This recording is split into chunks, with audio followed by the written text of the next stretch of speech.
ओम शांति। श्री कृष्ण की शरण लेना अर्थात श्री कृष्ण के द्वारा उच्चारित श्रीमद् भगवद गीता की शरण लेना, जो उन्होंने कुरुक्षेत्र की भूमि पर खड़े होकर अपने सखा अर्जुन को सुनाई थी, जिसको सुनकर अर्जुन के सारे भ्रम, सारी आशंकाएं, सारी उलझनें समाप्त हो गई थीं। अर्जुन को निर्भयता प्राप्त हुई और युद्ध जैसे कठिन कर्म में उन्होंने विजय प्राप्त की। उनका मोह नष्ट हुआ और वो कर्मयोगी बनकर शुभ कर्म की ओर अग्रसर हुए। वैसे तो अर्जुन कृष्ण के मित्र थे, लेकिन जब उन्होंने कृष्ण के सामने अपने अस्त्र शस्त्र रखकर अपनी सभी परेशानियों को कृष्ण के सामने रखकर उनकी शरण ली, उनका शिष्यत्व स्वीकार किया, तब कृष्ण ने गुरु बनकर उनके सभी भ्रमों को, संशयों को ज्ञान के सूत्रों से समाप्त कर दिया और उन्हें विजयश्री की प्राप्ति कराई। यही ज्ञान के सूत्र श्री कृष्ण का मधुर गीत है। जीवन को सरल बनाने वाला सुंदर गीत है श्रीमद् भगवद गीता। इस गीत को हम भी अपने जीवन का हिस्सा बनाएं, ताकि हम भी अपने जीवन रूपी युद्ध क्षेत्र में संबंधों को निभाते हुए, कर्मों को करते हुए अपनी सभी जिम्मेदारियों को यथार्थ रीति से निभा पाएं। यही योगेश्वर श्री कृष्ण के प्रति हमारा सच्चा प्रेम होगा, सच्ची भक्ति होगी। लेकिन ये गीता का गीत हमारे जीवन में तभी आएगा जब हम भी अर्जुन की तरह संपूर्ण रूप से ईश्वर की शरण लेंगे। अर्जुन की विजय उसी समय निश्चित हो गई थी जिस समय उसने कृष्ण की शरण ली थी।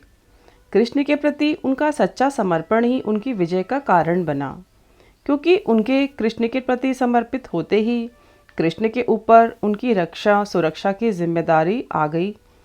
ईश्वर की शरण लेने का यही नियम है कि उनकी शरण लेते ही हमारी हर परेशानी, हमारी हर जिम्मेदारी उनकी ही हो जाती है। गीता में श्री कृष्ण का उद्घोष है कि सभी धर्मों को छोड़कर तुम एक मेरी शरण लो, मैं तुमको सभी पापों से मुक्त कर दूंगा।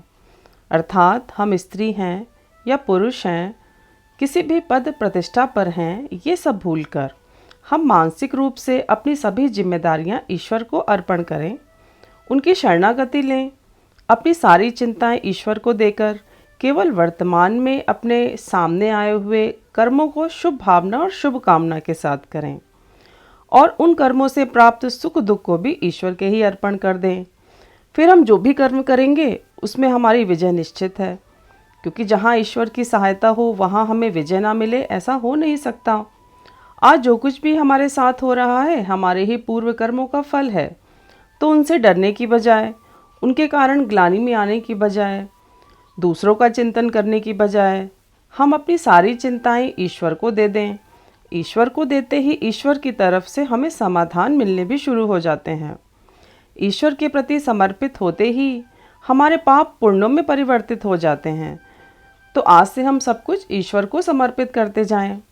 हमारे पूर्व के जन्मों में हमने क्या किया ये हमें नहीं पता, लेकिन हम आज क्या कर रहे हैं, किस तरह, किस भावना के साथ कर रहे हैं, इसका ध्यान रखें। हर कर्म हम शुभ भावना और शुभ कामना के साथ में करें। हर एक व्यक्ति को ईश्वर से प्रेम है, तो यदि हम किसी व्यक्ति को दुख देते हैं या खुद दूसरों के द्वारा दिया हुआ दुख लेते हैं, तो एक तरह से हम अपने और दूसरों के हृदय में बैठे हुए ईश्वर को ही दुखी कर रहे होते हैं। इस दुख अशांति की लेन देन करने की बजाय आज से हम श्री कृष्ण की तरह प्रेम, सुख और शांति की लेन देन करें। स्वयं के जीवन को, अपने कर्मों को, अपने परिवारों की सभी जिम्मेदारियों को हम ईश्वर को अर्पण कर बेफिक्र बने।